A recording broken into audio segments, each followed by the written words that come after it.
வணக்கம். I am PKK in live designs with PKK. இனி ஒரு அழகான செய்தியோடு உங்களை மீண்டும் சந்திப்பதில் மிக்க மிக்க மிக்க மகிழ்ச்சி. நிறைய பேர் நேற்று பேசுகிறாங்க. ஆல்மோஸ்ட் ஒரு 40 பேர் பேச விழைஞ்சாங்க. என்னால் ஒரு 15 பேர்கிட்ட தான் பேச முடிஞ்சுது. என்ன ரீசன்னா, எனக்கு டைம் கிடையாது. நான் 6லேருந்து 7 மணி வரைக்கும் தான் எல்லாத்தையும் பேசுகிறேன். அண்ட் ஒவ்வொருத்தரும் ரொம்ப எலாபரேட் பண்ணி பேசும்போது என்ன ஆகுதுன்னா, உங்களுக்கு என்ன வேணும்னே தெரியல. சில பேருக்கு நான் சூழ்நிலையை தெரிஞ்சுக்க வேண்டியிருக்கு, அப்போ நான் சொல்ல முடியுது. சில பேருக்கு எனக்கு இது வேணும், இந்த வீடு கட்டணும், இந்த எக்ஸாமினேஷன் எழுதணும் அப்படின்னு லைனாக விஷயங்கள் சொல்லும்போது எனக்கு அதுக்கு மாத்திரம் ப்ரேயர் சொல்லி கொடுக்க முடியும், கவுன்சிலிங் பண்ண முடியும். நிறைய எலாபரேட்டாக பேசினா மற்றவங்களுக்கு பேசக்கூடிய அந்த சந்தர்ப்பம் குறைஞ்ச போது அதை நீங்கள் பார்த்துக்கங்க. ஓகேங்களா? இன்னொரு ரிக்வெஸ்ட் என்னென்னா, புதுசாக ஒரு கேம்பெயின் ஆரம்பிச்சிருக்கேன். நான் கடைசியில் என்ன விஷயம் அதை நான் சொல்கிறேன். இப்போ என்னென்னா, புற சூழல்கள் நம்மை சுற்றி நடக்கின்ற எல்லாவற்றையும் நம்மளுடைய வாழ்க்கையில் அது பாதிக்கும். அதனால் ஆனால் அந்த சுற்றி இருக்கிற எல்லா விஷயங்களும் நாம் தான் அதை உண்டாக்கியிருக்கோம். புரிஞ்சுதா? நம்மளுடைய பேச்சினாலும் நடவடிக்கையினாலும் அதை உண்டாக்கியிருக்கோம். ஸோ நம்ம எண்ணங்களை கரெக்டாக கொண்டு போகணும். நம்ம கரெக்டாக கொண்டு போகும்போது என்ன ஆகும்னா, அந்த புற சூழலும் நமக்கு வேணுங்கிற மாதிரி இருக்கும். ஓகே, ஒரு மேனிஃபெஸ்டேஷன் பண்ணுறீங்க, பண்ணிவிட்டு என்ன சொல்கிறீங்க பிரபஞ்சத்துக்கிட்ட, எனக்கு இது வேணும், இந்த வீடு கட்டணும், இந்த எக்ஸாம் பாஸ் பண்ணணும் எல்லாம். அது கூடவே நீங்கள் என்ன பண்ணக்கூடாதுன்னா, இது இப்படி பண்ணணும், அது அப்படி நடந்தால் இது வரும் ரிசல்ட்டு அப்படின்னு சொல்லி யூனிவர்ஸுக்கு நீங்கள் அட்வைஸராக போகாதீங்க. சொல்லிட்டீங்களா, அதை அப்படியே விட்டுடுங்க. அது தான் யூனிவர்ஸ்க்கு தெரியும் எந்த விஷயங்களை எங்கே கொண்டு வந்து க்ரியேட் பண்ணி யாரை கொண்டு வந்து சேர்க்கறது, எப்படி இதை செய்கிறது, எப்படி இதை முடிக்கிறது. என்ன மாதிரி கொஷின் பேப்பர் வந்தால் உங்களால் எழுத முடியுன்ற வரைக்கும் யூனிவர்ஸுக்கு தெரியும். நீங்கள் கேட்கணும், அவ்வளோதான். அதுக்கு மேலே டோன்ட் கிவ் டைரெக்ஷன். அதை கொண்டு செலுத்தி இப்படி பண்ணால் நல்லாயிருக்கும், அப்படி இருந்தால் நல்லாயிருக்கும்னு சொல்லவே சொல்லாதீங்க.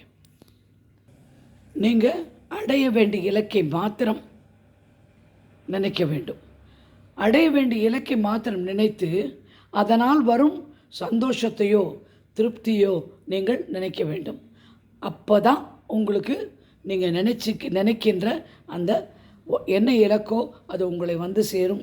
சந்தோஷம், மன அமைதி, திருப்தி எல்லாமே உங்களுக்கு ஆட்டோமேட்டிக்காக அதில் கிடைச்சிடும்.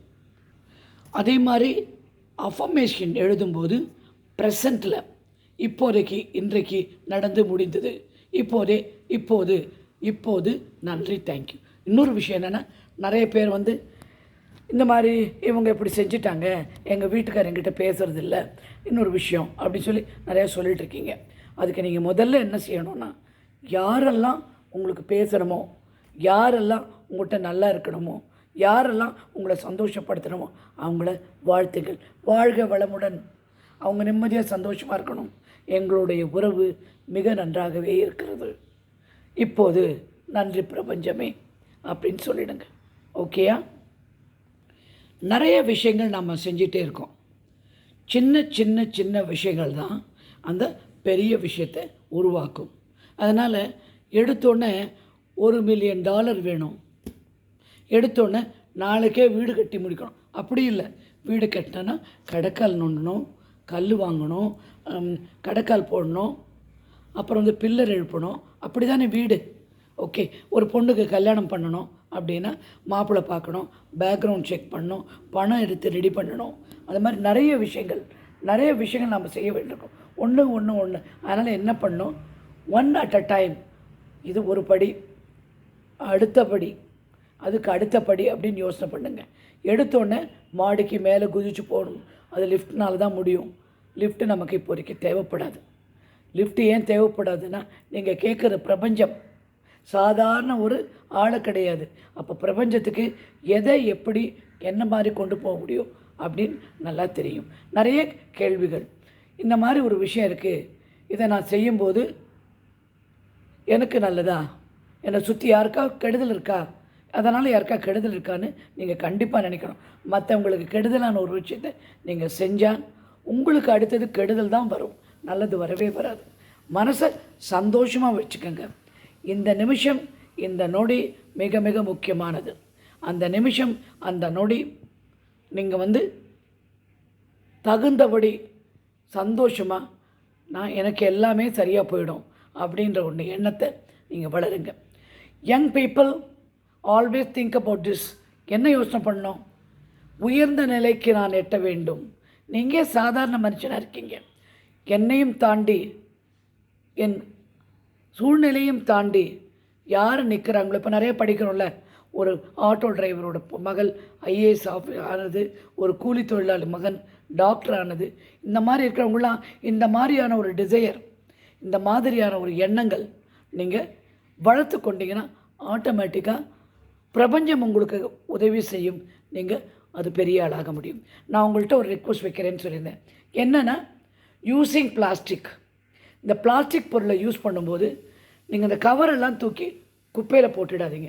எடுத்து ஒரு பேக்குள்ளே வச்சுட்டு உங்கள் ஊரில் எங்கே இந்த பிளாஸ்டிக்கெல்லாம் கரைக்கிற இடம் இருக்கோ பார்த்து மொத்தமாக கொண்டு போய் ஒரு உங்களுக்காக மனித நேயத்திற்காக செய்யக்கூடிய ஒரு விஷயம் அது. தயவுசெய்து பிளாஸ்டிக் பொருள் உபயோகிக்காதீங்கன்னு நான் சொல்ல முடியாது. ஏன்னா பிளாஸ்டிக் பொருள் தான் நம்ம வாழ்க்கையை போச்சு. பையகி ஆனை மட்டும் உபயோகிக்காமல் இருந்து பாருங்கள். முடியுமானா அந்த பிளாஸ்டிக் பையெல்லாம் எடுத்து சேகரித்து வச்சுக்கோங்க. கண்டுபிடிங்க. நீங்கள் தான் யூடியூப் போகிறீங்க, அங்கே போகிறீங்க, இங்கே போகிறீங்க. யூடியூப்பில் போய் கண்டுபிடிங்க எங்கே இந்த குப்பை பிளாஸ்டிக் குப்பையெல்லாம் போட முடியும்னு. ஏன்னா நம்ம மனித நேயம் உள்ளவர்கள். நம்ம மனிதத்தை காப்பாற்றணுன்னா பிளாஸ்டிக்கை கொஞ்சம் கொஞ்சமாக யூஸ் பண்ணுறதை குறைக்கணும். ஏன்னா அது அழிய மாட்டேங்குது. அதனால் சுற்றுப்புற சூழலுக்கு கஷ்டம் வருது. இதுதாங்க என்னுடைய ரிக்வஸ்ட். முடிஞ்சால் தினம் ஒரு 2 பேருக்கு சாப்பாடு போடுங்க. ஹோம்லெஸ், வயதானவங்க, சின்ன குழந்தைகள், முடிஞ்சால் செய்யுங்க. அது ஒன்றும் கம்பல்ஷன் கிடையாது. இதோடு அடுத்த டாப்பிக்கில் உங்களை நான் சந்திக்கிறேன். நன்றி, வணக்கம்.